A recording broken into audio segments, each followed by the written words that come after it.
रविवार व्रत कथा। व्रत का विधान।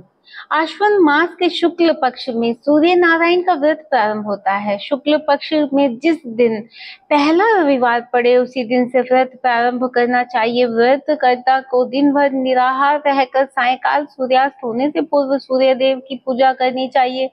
पूजन में कनेर के फूल, लाल चंदन, लाल वस्त्र, गुलाल और गुड़ आदि वस्तुएं लेनी चाहिए।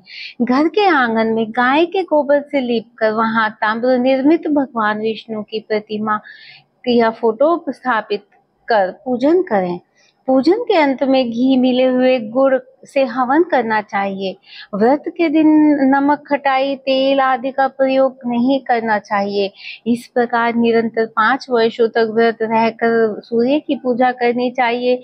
व्रत काल में प्रति वर्ष एक एक धान्य का परित्याग करें। जैसे प्रथम वर्ष में जौ का परित्याग करें, द्वितीय वर्ष में गेहूं का परित्याग करें, तृतीय वर्ष में चने का परित्याग करें, चतुर्थ में तिल और पंचम वर्ष में उड़द ग्रहण नहीं करना चाहिए। व्रत की समाप्ति पर ये ही परित्यक्त धान्य 12 सेर के परिमाण में ब्राह्मणों को दान दें। अंत में 14 ब्राह्मण को भोजन कराकर उन्हें द्रव्य, वस्त्र आदि का दान करें। चलिए अब प्रारंभ करते हैं व्रत कथा। श्री कृष्ण पुत्र शांब का कुष्ठ निवारण कथा 1। द्वापर युग में एक बार महर्षि दुर्वासा के मन में द्वारिकाधीश भगवान श्री कृष्ण की द्वारिकापुरी देखने की प्रबल इच्छा हुई। उनकी इच्छा को न रोक सकने के कारण दुर्वासा मुनि ने एक दिन द्वारिका नगरी में प्रवेश किया। उनके आगमन से समाचार पाकर भगवान श्री कृष्ण उनका आदर सत्कार करने के पश्चात राजमहल में लिवा लाए। वहां भोजन परांत ऋषि के साथ श्री कृष्ण बातचीत करने लगे। वार्ता के माध्यम में श्री कृष्ण के पुत्र वहां आ पहुंचे और मुनि का उपहास करने लगे। महाक्रोधी दुर्वासा मुनि श्री कृष्ण के आचरण से प्रसन्न रहने के कारण उस उपहास पर ध्यान न देकर शांत मुद्रा में बैठे रहे। परंतु शांब द्वारा पुनः प्रयास करने की चेष्टा से मुनि का क्रोध उबल पड़ा। उन्होंने तत्क्षण ही शांब को कोढ़ी होने का श्राप दे दिया। द्वारिकापुरी के चलते समय मुनि की भेंट नारद जी से हो गई। उन्होंने सारा वृतांत बताकर नारद जी को श्री कृष्ण के पास उनकी सूचना देने के लिए भेजा। भगवान श्री कृष्ण को नारद जी ने ऐसी सूचना मिलने पर वे महर्षि की खोज में निकल पड़े। महर्षि के मिलने पर श्री कृष्ण ने उनसे शाप मुक्त का उपाय पूछा तो उन्होंने कहा कि शांब के लिए रविवार का व्रत ही एकमात्र कल्याणकारी उपाय है। भगवान श्री कृष्ण ने उस व्रत का विधान बतलाकर महर्षि दुर्वासा वहां से चले गए। ऋषि के आदेशानुसार व्रत करके श्री कृष्ण पुत्र शांब कुष्ठ रोग से रहित हो गए। जो लोग इस व्रत को विधिवत करते हैं उनके संपूर्ण रोगों का निवारण होता है। कथा 2। अपराधिनी पड़ोसन। किसी गांव में एक बुढ़िया रहा करती थी। रविवार के दिन गोबर से अपने घर को लीपना उस बुढ़िया का अटल नियम था। वह बुढ़िया रविवार को दिन भर निराहार व्रत रखकर शाम को अन्न निर्मित खाद्य तथा फल भगवान सूर्य देव को अर्पित करती और उस प्रसाद को सूर्यास्त होने से पहले ही ग्रहण कर लेती। इस कृत्य के फलस्वरूप थोड़े ही दिनों में बुढ़िया का घर धन धान्य से परिपूर्ण हो गया। उस बुढ़िया का आर्थिक दशा में प्रगति देखकर उसकी एक पड़ोसन उससे डाहा करने लगी। उसकी पड़ोसन अपने मन में सोचने लगी कि मेरी गाय के गोबर से लीपने पोतने के कारण ही बुढ़िया समृद्धशालिनी बन गई है। अब उसकी पड़ोसन अपनी गाय के गोबर बुढ़िया को नहीं देना चाहती थी, इसलिए वह अपनी गाय को घर के भीतर ही बांध रखती। दूसरे रविवार के दिन अपना घर लिपने के लिए बुढ़िया गोबर न पा सकी, इसलिए बड़ी असुविधा हुई। अपने नियम से में बाधा पड़ने के कारण वह बुढ़िया बड़ी उदास हो गई। मानसिक चिंता के कारण बुढ़िया उस दिन भगवान सूर्य देव को कुछ भी अर्पित न कर सकी और न तो स्वयं ही प्रसाद रूप में कुछ ग्रहण कर किया। शाम को वह भूखी प्यासी चिंतातुर वह अवस्था में सो गई। रात्रि में भगवान सूर्य नारायण ने उस बुढ़िया को स्वप्न में दर्शन देकर दुख का कारण पूछा। बुढ़िया ने दुखी होकर कहा कि आज गोबर न मिलने के कारण मैं नियम अनुसार अपना पूजन न कर सकी, मेरा नियम भंग हो गया। इस एक बात से मैं अत्यंत दुखी हूँ। बुढ़िया की बातें से दर्याद होकर सूर्य भगवान ने कहा कि मैं तुम्हें एक गाय देता हूँ जिससे तुम्हारी इच्छा पूर्ण होगी। मैं तुम्हारे व्रत पालन की निष्ठा से अत्यंत प्रसन्न होकर तुम्हें वरदान देना चाहता हूँ, अर्थात अब सदैव तुम्हारा घर धन पुत्र आदि से संपन्न रहेगा। इतना कहकर भगवान वहीं अंतहित हो गए। सुबह उठने पर बुढ़िया ने अपने आंगन में एक बछड़े वाली गाय को देखा।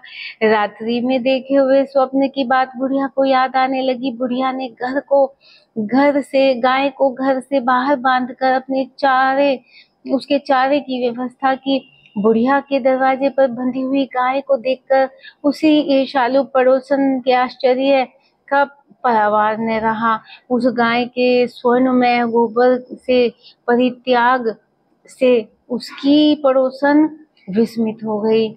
अब उसकी पड़ोसन ने उस स्वर्णिम गोबर के स्थान पर अपनी गाय का स्वाभाविक गोबर रखकर उसे उठा लिया, परंतु बुढ़िया उसके लिए कपटाचरण का भेद न जान सकी।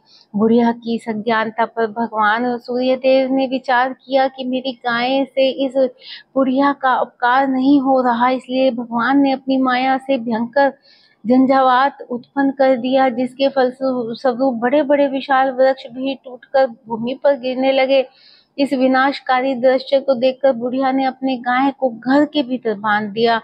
प्रातःकाल उस गाय से बुढ़िया को स्वर्णिम गोबर प्राप्त हुआ। बुढ़िया अत्यंत प्रसन्न हुई और वह उसकी सुरक्षा के लिए नित्य ही गाय को भीतर बांधती। बुढ़िया की सावधानी से अब उसकी पड़ोसन का कोई वश नहीं चलता था। एक दिन पड़ोसन ने बुढ़िया की गाय छीन लेने के उद्देश्य से एक चाल चली। उसने राजा के पास उपस्थित होकर राजा से निवेदन किया कि महाराज, मेरी पड़ोसन बुढ़िया के पास एक अद्भुत गाय है जो स्वर्णमय गोबर देती है, अतः वह गाय यदि महाराज के पास रहे तो इससे जनता को लाभ हो सकता है। राजा ने उसके प्रलोभन में आकर अपने सिपाहियों को आदेश दिया कि तुम लोग जाकर उस गाय को ले लो। सिपाही ने तुरंत आज्ञा का पालन किया। वह गाय का गोबर उठाकर न ले जाने पावे आदेश देकर राजा महल में चले गए। उस दिन की रात में राजा को प्रसन्नता के कारण नींद न आई। राजा सवेरा होने की प्रतीक्षा उत्सुकता पूर्वक करने लगे। सुबह गाय के पास जाकर देखा, वहां स्वाभाविक गोबर के अतिरिक्त कुछ न था। राजा की क्रोधाग्नि भड़क उठी। उन्होंने बुढ़िया को पकड़वा मंगाया। राजा ने उस बुढ़िया से पूछा, क्या तुम्हारी गाय सोने का गोबर देती है? इस बात की सूचना पर मैंने तुम्हारी गाय मंगवाई थी, फिर क्या कारण है कि गाय वैसा गोबर न दे सकी? बुढ़िया ने उत्तर दिया, महाराज, गाय के गोबर से घर लीपना मेरा नित्य का काम है। मैं दिन भर का व्रत रहकर सायंकाल भगवान सूर्य को नैवेद्य अर्पित कर उस प्रसाद को ग्रहण करती हूँ। मेरे पास जब अपनी गाय न थी तो मैं पड़ोसन के गोबर से घर लिपती थी। देव योग से गोबर का अभाव में मैं एक दिन अपने नियम का पालन न कर सकी। उसी दिन मैं रात्रि में भूखी सो गई। रात्रि में भगवान ने स्वप्न देकर मुझे यह गाय प्रदान की। मेरी ईर्ष्यालु पड़ोसन ने आपको सूचना देकर मेरी गाय मुझसे छिनवा ली।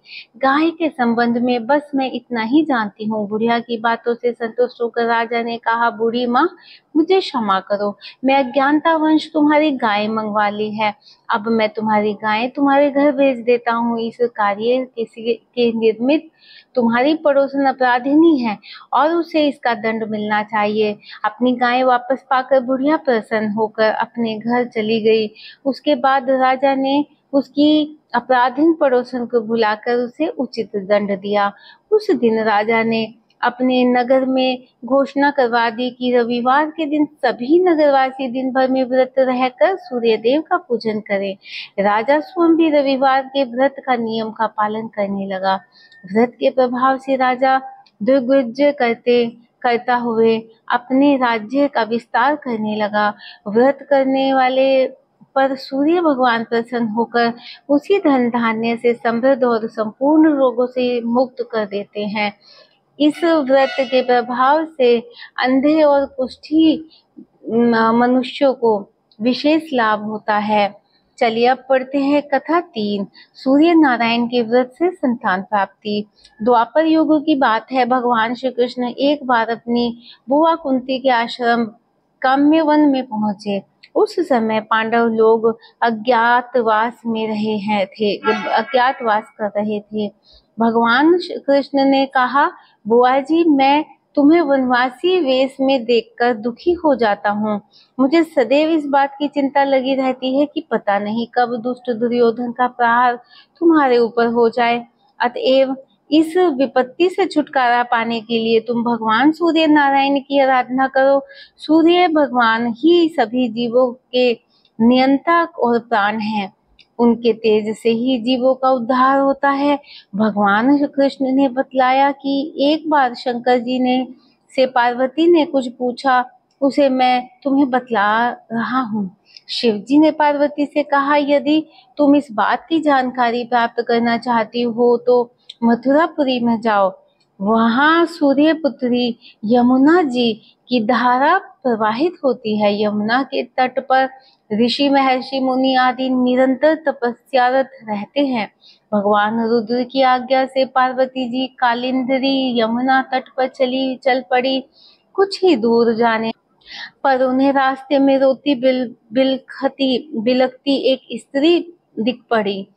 उसने बतलाया कि उसका नाम कुसुमवती है और उसका निवास कुसुमाकर वन के बीच में है।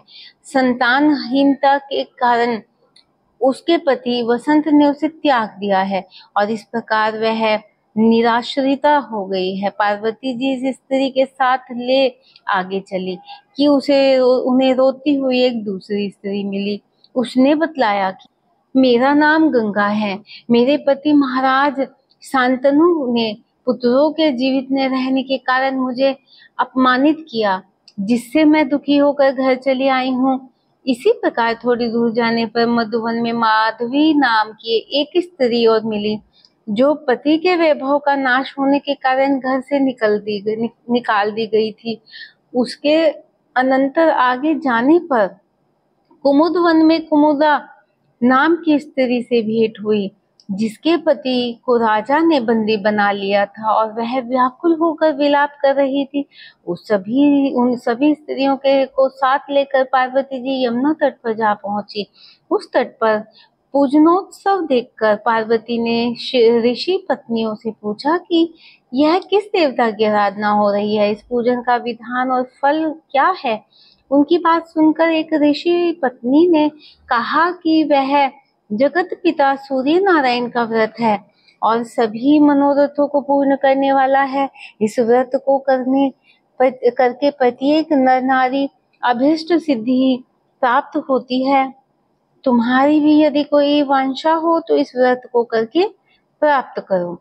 ऋषि पत्नियों से ऐसी बात सुनकर पार्वती अत्यंत प्रसन्न हुई और उस व्रत के विधान तथा फल को जानकर शिव जी के पास लौट आई। पार्वती ने इस व्रत को करके विघ्न नाशक गणेश जी जैसे पुत्र को प्राप्त किया।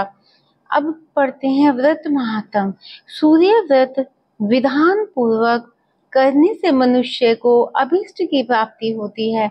व्रत के प्रभाव से पापों का नाश एवं दरिद्रता का ह्रास होता है। सूर्य की रश्मियों में अद्भुत क्षमता है।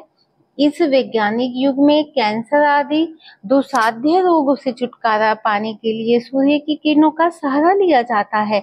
एक्सरे के द्वारा सभी रोगों का निश्चित निदान किया जाता है, अर्थात इस व्रत के प्रभाव से यक्ष्मा, कुष्ठ और महाव्याधियों पर नियंत्रण पाया जाता है। इसके अतिरिक्त अंधापन, गूंगापन, बहरापन, बांझपन, लूलापन और आदि रोगों से भी शमन होता है। भगवान सूर्य देव के प्रक्षेप में मनुष्य नाना प्रकार के रोगों से ग्रस्त और पीड़ित होता है। अतः प्रत्येक नर नारी को रविवार के दिन सूर्य की पूजा एवं प्रतिदिन प्रातः काल सूर्य नमस्कार करना चाहिए। हमारे देश के संपूर्ण भारत में कार्तिक शुक्ल छठ तिथि को सूर्य षष्ठी व्रत के पर्व मनाया जाता है। इस दिन अनेक नारियां व्रत रखकर अर्घ्य देकर सूर्य की पूजा करती हैं। कहीं कहीं इस व्रत को डाला छठ के नाम से भी जाना जाता है। इस पर्व में प्रातः सभी जातियों के लोग उल्लास पूर्वक सम्मिलित होते हैं। श्रद्धा एवं विश्वास पूर्वक इस व्रत को करने से सभी प्रकार के कष्टों से छुटकारा होता है और मनोवांछित फल की प्राप्ति होती है। अतः इस व्रत का अनुष्ठान मनुष्य मात्र के लिए परम आवश्यक है।